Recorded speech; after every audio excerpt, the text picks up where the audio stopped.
नमस्कार दोस्तों, स्वागत है आप सभी का आपके अपनी यूट्यूब चैनल पर। मैं पूनम यादव। आज के वीडियो में दोस्तों हम आयोगों को पढ़ने वाले हैं, जिसमें हम भारत के प्रमुख आयोगों को पढ़ेंगे। तो आप किसी भी गवर्नमेंट एग्जाम की तैयारी कर रहे हैं तो आपके लिए वीडियो बहुत ज़्यादा ही इंपॉर्टेंट होने वाली है, क्योंकि हर एग्जाम में 2 से 3 क्वेश्चन जो है आयोग से ही पूछे जाते हैं। तो दोस्तों कैसे इसके क्वेश्चन बनेंगे, हम जब आयोगों को पढ़ते चलेंगे तो इसके क्वेश्चनों को भी क्या है डिस्कस करते चलेंगे। तो बस वीडियो को पूरा एंड तक देखिएगा। वीडियो अच्छे लगे तो लाइक शेयर एंड सब्सक्राइब जरूर करिएगा। तो शुरू करते हैं बिना किसी देरी के आज की इस वीडियो को। तो दोस्तों आगे बढ़ने से पहले आपके लिए एक छोटी सी जानकारी जो कि आपको याद होना चाहिए कि संवैधानिक क्या होता है, सांवैधिक क्या होता है और गैर संवैधानिक क्या होता है। जब हम आगे आयोगों को पढ़ेंगे तो आपको ये चीज़ें जो है बार बार देखने को मिलेंगी। तो संवैधानिक क्या होता है? जिसका उल्लेख किसी संविधान के अनुच्छेद में हुआ हो वो संवैधानिक संस्थाएं कहलाती हैं। सांविधिक संस्थाएं क्या होती है? जिसका गठन किसी अधिनियम के द्वारा हुआ हो तो सांविधिक संस्थाएं कहलाती है। गैर संवैधानिक संस्थाएं जिसका गठन न किसी अनुच्छेद के द्वारा हुआ हो और न किसी अधिनियम के द्वारा हुआ हो, वो कैसा निकाय हो? वो स्वतंत्र निकाय हो। उदाहरण के लिए जैसे नीति आयोग। नीति आयोग एक कैसा निकाय है? तो एक स्वतंत्र निकाय है। तो ये चीजें आप लोगों को याद रखना है कि संवैधानिक क्या होता है, सांविधिक क्या होता है और गैर संवैधानिक क्या होता है। चलते हैं अब आगे। पहला आयोग है हमारे सामने भारतीय निर्वाचन आयोग, जिसे हम इंग्लिश में कहते हैं इलेक्शन कमीशन ऑफ इंडिया। तो दोस्तों इसकी यदि स्वरूप की बात करें तो इसका जो स्वरूप है संवैधानिक है। यदि हम इसके गठन की बात करें तो अनुच्छेद 324 के तहत क्या है इसका गठन किया गया है। यदि हम इसके स्ट्रक्चर यानी कि संरचना की बात करें तो इसमें एक मुख्य आयुक्त होता है व 2 अन्य आयुक्त होते हैं। टोटल इसमें 3 सदस्य होते हैं। यदि हम इसकी नोडल एजेंसी की बात करें तो विधि एवं न्याय मंत्रालय क्या है इसकी नोडल एजेंसी है। मुख्य आयुक्त व अन्य आयुक्तों की नियुक्ति जो है राष्ट्रपति के द्वारा की जाती है। लेकिन दोस्तों अभी 2023 में एक नया अपडेट आया था कि इनकी जो नियुक्ति है अब कॉलेजियम पद्धति के द्वारा होगी। चलते हैं अब आगे। आगे है आयुक्तों वो मुख्य आयुक्त व अन्य आयुक्तों का जो कार्यकाल है वो 6 वर्ष या 65 वर्ष जो भी पहले हो जाए। जैसे मान लो आप 60 वर्ष की उम्र में बने तो 65 वर्ष के आप पहले ही हो जाएंगे। यदि आप 50 या 55 साल की उम्र में बनते हैं तो आप क्या 6 वर्ष पूरे कंप्लीट कर लेंगे। मुख्य आयुक्त व अन्य आयुक्तों की सेवा शर्तों का जो निर्धारण है राष्ट्रपति के द्वारा किया जाता है। रिपोर्ट जो है संसद को देते हैं। प्रथम मुख्य चुनाव आयुक्त की बात करें तो सुकुमार सेन थे। ये वेरी इंपॉर्टेंट क्वेश्चन है क्योंकि इससे जो क्वेश्चन है एग्जाम में कई बार पूछा गया है।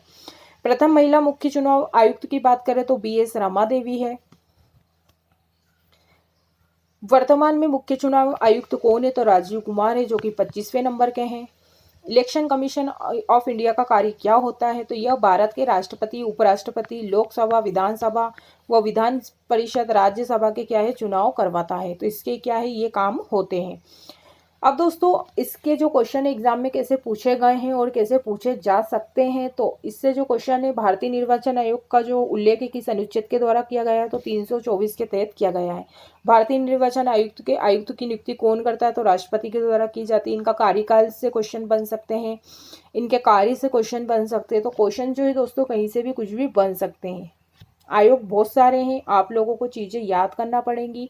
एक बार के वीडियो देखने के से आप सोचे कि हमें सारे आयोग याद हो जाए तो पॉसिबल नहीं है। आप लोगों को वीडियो 2-3 बार देखना पड़ेंगी, चीज़ों को याद करना पड़ेगा, तभी आपको जो है चीज़ें जो है दिमाग में एकदम फिट हो जाएंगी। चलते हैं अब अगले आयोग की ओर। अगला आयोग है हमारे सामने मध्य प्रदेश राज्य निर्वाचन आयोग। इसका जो स्वरूप की बात करेंगे तो ये भी संवैधानिक संस्था है। इसके यदि गठन की बात करेंगे तो 243 के तहत अनुच्छेद 343 जेट ए के तहत नगर पालिका के चुनाव की क्या है जिम्मेदारी लेता है। स्थापना की यदि हम बात करें तो इसकी स्थापना 1 फरवरी 1994 को हुई थी। राज्य निर्वाचन आयुक्त की जो नियुक्ति राज्यपाल के द्वारा की जाती है। राज्य निर्वाचन आयुक्त का कार्यकाल 6 वर्ष या 64 वर्ष की आयु जो भी पहले हो जाए। यदि इसके कार्य की बात करें तो पंचायतों एवं नगरीय निकाय के क्या है चुनाव का आयोजन करता है। राज्य निर्वाचन आयुक्त की सेवा शर्तों का निर्धारण राज्यपाल के द्वारा किया जाता है। यदि प्रथम आयुक्त की बात करें तो NB लोहानी है। वर्तमान आयुक्त की यदि बात करें तो बसंत प्रताप सिंह है। प्रथम सचिव की यदि बात करें हम तो श्री प्रकाश चंद्र है। वर्तमान सचिव श्री अभिषेक सिंह है। मुख्यालय यदि इसके हेडक्वार्टर की बात करें तो निर्वाचन भवन 58 अरेरा हिल्स भोपाल में है। इसकी जो टैगलाइन है हर वोट कीमती, हर निकाय महत्वपूर्ण, इसकी क्या है ये टैगलाइन है। अगला आयोग है हमारे सामने संघ लोक सेवा आयोग, जिसे हम इंग्लिश में कहते हैं यूनियन पब्लिक सर्विस कमीशन। यदि हम इसके स्वरूप की बात करें तो संवैधानिक है। गठन अनुच्छेद 315 के तहत किया गया है। यदि हम इसकी संरचना की बात करें तो एक अध्यक्ष व कुछ अन्य सदस्य होते हैं। यह बहुसदस्यीय संस्था है। अध्यक्ष व सदस्यों की नियुक्ति राष्ट्रपति के द्वारा की जाती है। अध्यक्ष व सदस्यों का जो कार्यकाल होता है 6 वर्ष या 65 वर्ष, जो भी पहले हो जाए। अध्यक्ष व अन्य सदस्यों की सेवा शर्तों का निर्धारण राष्ट्रपति के द्वारा किया जाता है। रिपोर्ट जो है राष्ट्रपति को देते हैं। कार्यालय इसका दिल्ली में है। प्रथम अध्यक्ष की यदि हम बात करें तो सर रोज वारकर है। वर्तमान अध्यक्ष की बात करें तो डॉक्टर मनोज सोनी है। अगला आयोग है हमारे सामने मध्य प्रदेश लोक सेवा आयोग, जिसे हम कहते हैं MPPSC। तो यदि दोस्तों इसके भी हम स्वरूप की बात करें तो संवैधानिक है। गठन इसका अनुच्छेद 315 के तहत किया गया है। इसकी यदि संरचना की बात करें तो इसमें भी एक अध्यक्ष और कुछ अन्य सदस्य होते हैं। ये भी बहुसदस्यीय है। अध्यक्ष व सदस्यों की नियुक्ति जो है राज्यपाल के द्वारा की जाती है। अध्यक्ष व सदस्यों का जो कार्यकाल होता है वो 6 वर्ष या 62 वर्ष, जो भी पहले हो जाए। अध्यक्ष व सदस्यों की सेवा शर्तों का निर्धारण राज्यपाल के द्वारा होता है। रिपोर्ट जो है राज्यपाल को देते हैं। स्थापना की बात करें इसकी तो 1 नवंबर 1956 को इसकी स्थापना हुई है। यदि इसके हम मुख्यालय की बात करें तो इंदौर में है। प्रथम अध्यक्ष जो थे DV रेंगे थे। वर्तमान अध्यक्ष की बात करें तो प्रोफेसर राजेश लाल मेहरा हैं। अगला आयोग है हमारे सामने नियंत्रण एवं महालेखा परीक्षक, जिसे हम कहते हैं CAG, compliant auditor and general. यदि स्वरूप की देखें तो संवैधानिक है। गठन इसका 148 से लेकर 151 तक क्या है इसका उल्लेख किया गया है। नियुक्ति जो है अपॉइंटमेंट राष्ट्रपति के द्वारा की जाती है। कार्यकाल की बात करें तो 6 वर्ष या 65 वर्ष की आयु, जो भी पहले हो जाए। सेवा शर्तों का निर्धारण संसद के द्वारा किया जाता है। ये त्याग पत्र राष्ट्रपति को देते हैं। रिपोर्ट जो है राष्ट्रपति को देते हैं। प्रथम CAG V नरहरि राव थे। वर्तमान CAG श्री गिरीश चंद्र मुर्मू है। अगला आयोग है हमारे सामने नीति आयोग। ये वेरी इंपॉर्टेंट आयोग है। यदि हम इसका स्वरूप देखें तो गैर संवैधानिक एवं गैर सांविधिक है। गठन की बात करें तो सरकार के कार्यकारी प्रस्ताव के तहत योजना आयोग के स्थान पर क्या है नीति आयोग की स्थापना की गई। यदि दोस्तों हम योजना आयोग को देखें तो योजना आयोग का जो गठन है 1950 में हुआ था।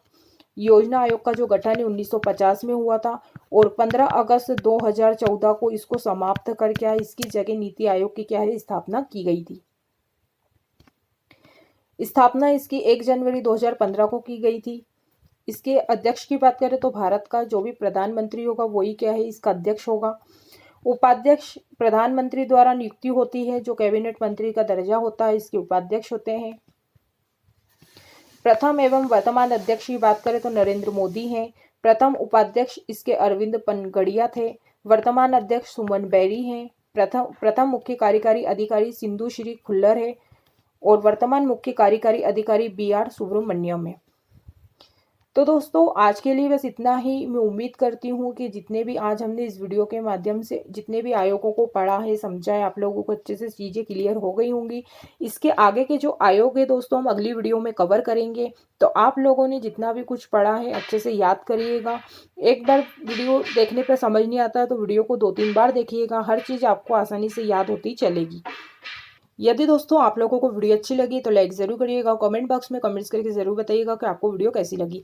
यदि इस वीडियो से संबंधित कोई क्वेरीज होती है तो आप लोग कमेंट बॉक्स में कमेंट्स करके मुझसे ज़रूर पूछ सकते हैं। यदि मेरे दोस्त ऐसे हैं जो चैनल पर पहली बार जुड़े हैं तो प्लीज़ वो भी चैनल को क्या है सब्सक्राइब कर लें, ताकि हमारी रोज़ की वीडियो के नोटिफिकेशन आपको मिलते रहे। तो आज के लिए बस इतना ही। मिलते हैं अगली वीडियो में। तब तक के लिए जय हिंद, जय भारत, धन्यवाद।